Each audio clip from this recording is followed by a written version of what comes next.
যে দল ফুটবল মহাশক্তি স্পেন ও উরুগুয়াকে ২০২৬ বিশ্বকাপে আটকে রেখে ড্র করিয়ে বিশ্ব ফুটবলকে চমকে দিয়েছে, সেই রহস্যময় ছোট্ট দেশটির নাম কেপ ভার্দে। আফ্রিকার পশ্চিম উপকূল থেকে প্রায় ৬০০ কিলোমিটার দূরে আটলান্টিক মহাসাগরের বুকে অবস্থিত এই দ্বীপপুঞ্জ এতই ছোট যে বহু মানুষ এর নামও শোনেনি। এই বিশ্বকাপেই হয়তো আপনিও প্রথমবার শুনলেন। কিন্তু কতটুকু ছোট এটি? মোট আয়তন মাত্র ৪০৩ বর্গ কিলোমিটার। বাংলাদেশ যার প্রায় ৩৭ গুণ বড়, এমনকি ঢাকা বিভাগও এই দেশের চেয়ে ৫ গুণ বড়। অথচ মজার ব্যাপার হলো, দেশের ভেতরে যত মানুষ বাস করে প্রায় সমান সংখ্যক কেপ ভার্দিয়ান ছড়িয়ে রয়েছেন বিশ্বের বিভিন্ন প্রান্তে।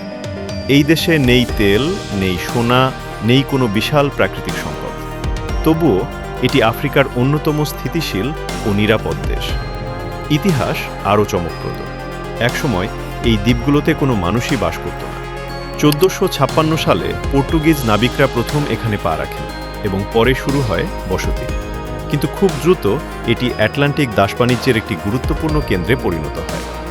আফ্রিকা থেকে ধরে আনা মানুষদের এখানে জড়ো করে জাহাজে করে আমেরিকায় পাঠানো হতো। আজকের পর্যটন নগরীটির অতীত লুকিয়ে আছে সেই কলঙ্কজনক ইতিহাস। ক্যাপ ভার্দের সবচেয়ে বড় শত্রু ছিল যুদ্ধ নয়, বরং প্রকৃতি। বৃষ্টি এখানে অত্যন্ত কম হয়, মিঠা পানির তীব্র সংকট ছিল। একাধিক দুর্ভিক্ষে হাজার হাজার মানুষ মারা যান, আর বেঁচে থাকার জন্য অনেকেই পাড়ি জমান বিদেশে।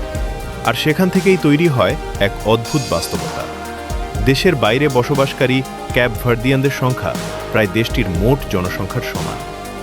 আফ্রিকার খুব কম দেশেই এমন চিত্র দেখা যায়। প্রশ্ন হলো, যে দেশ একসময় জনশূন্য ছিল, দাসবাণিজ্যের কেন্দ্র ছিল, বারবার দুর্ভিক্ষে জর্জরিত হয়েছিল, সেই দেশই কিভাবে আজ আফ্রিকার অন্যতম সফল গণতান্ত্রিক রাষ্ট্রে পরিণত হল? ১৯৭৫ সালে পর্তুগাল থেকে স্বাধীনতা পাওয়ার পর আফ্রিকার বহু দেশে অভ্যুত্থান ও গৃহযুদ্ধ দেখা গেলেও ক্যাপ ভার্দে সেসব থেকে অনেকটাই দূরে ছিল। আজ এটি আফ্রিকার স্থিতিশীল গণতন্ত্রের উদাহরণ। দেশটিতে কোনো স্থায়ী নদী নেই, কিন্তু আধুনিক প্রযুক্তির মাধ্যমে সমুদ্রের পানি বিশুদ্ধ করে পানির সংকট মোকাবিলা করা হচ্ছে। পর্যটনই এখানকার অর্থনীতির প্রধান চালিকা শক্তি। প্রতি বছর লাখ লাখ পর্যটক এখানে আসেন। অনেক সময় পর্যটকের সংখ্যা জনসংখ্যার কাছাকাছি চলে যায়। সৈকত, আগ্নেয়গিরি ও মনোরম আবহাওয়া পর্যটকদের টানে। আরেকটি বড় অবদান হল প্রবাসীদের পাঠানো অর্থ। যুক্তরাষ্ট্র, পর্তুগাল, ফ্রান্স, নেদারল্যান্ডস সেখানকার ক্যাপ ভার্দিয়ানরা প্রতি বছর বিপুল অর্থ দেশে পাঠান, যা উন্নয়নের অন্যতম চালিকা শক্তি। কিন্তু তাদের প্রকৃত শক্তি তেল বা খনিজ নয়, বরং শিক্ষা ও রাজনৈতিক স্থিতিশীলতা।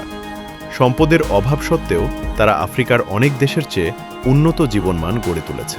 এখন প্রশ্ন, সেখানে জীবনযাত্রা আসলে কেমন? জনসংখ্যা মাত্র ৬ লাখ, বাংলাদেশের অনেক জেলার চেয়েও কম। প্রায় ৯০% মানুষ খ্রিস্টান হলেও ধর্মীয় সহনশীলতা ও সাম্প্রদায়িক সম্প্রীতি রয়েছে। আফ্রিকার অন্যান্য দেশের তুলনায় নারীদের স্বাধীনতা এখানে অনেক বেশি। শিক্ষা, চাকরি, ব্যবসা ও রাজনীতিতে তারা সক্রিয়। নিরাপত্তার দিক থেকেও ক্যাপ ভার্দে আফ্রিকার অন্যতম সেরা। ছোটখাটো অপরাধ আছে, কিন্তু গৃহযুদ্ধ বা সন্ত্রাসের মতো ঘটনা বিরল। তবু বেকারত্ব একটি বড় সমস্যা। অনেক তরুণ চাকরির আশায় ইউরোপ বা আমেরিকা পাড়ি দেয়, ফলে প্রবাসী সংখ্যা বাড়তেই থাকে। আফ্রিকার ভূখণ্ডে অবস্থিত না হয়েও কেন ক্যাপ ভার্দেকে সফল বলা হয়? কারণ শিক্ষা, পর্যটন ও সুশাসনের মাধ্যমে তারা নিজেদের অবস্থান তৈরি করেছে। ইউরোপের শীতকালে পর্যটকরা উষ্ণ আবহাওয়ার খোঁজে এখানে ভিড় জমান। বাংলাদেশিদের জন্য যদিও এটি তেমন পরিচিত গন্তব্য নয়, হোটেল, রেস্টুরেন্ট বা সেবামূলক খাতে কাজের সুযোগ মাঝে মধ্যে তৈরি হয়। তবে ইউরোপ বা মধ্যপ্রাচ্যের তুলনায় সেই সুযোগ সীমিত। তাই কাজের উদ্দেশ্যে যেতে হলে আগে ভালোভাবে যাচাই করা জরুরি। সবচেয়ে বিস্ময়কর বিষয়, যে দ্বীপগুলো একসময় জনমানবশূন্য ছিল, যেখানে ছিল দাসবাণিজ্যের নিদারুণ ইতিহাস, বারবার খরা ও দুর্ভিক্ষ, সেই দ্বীপগুলি আজ আফ্রিকার হিডেন জেম নামে পরিচিত। ক্যাপ ভার্দের গল্প আমাদের শেখায়, উন্নতির জন্য শুধু প্রাকৃতিক সম্পদ নয়, সুশাসন, শিক্ষা ও মানুষের পরিশ্রমও সমান জরুরি।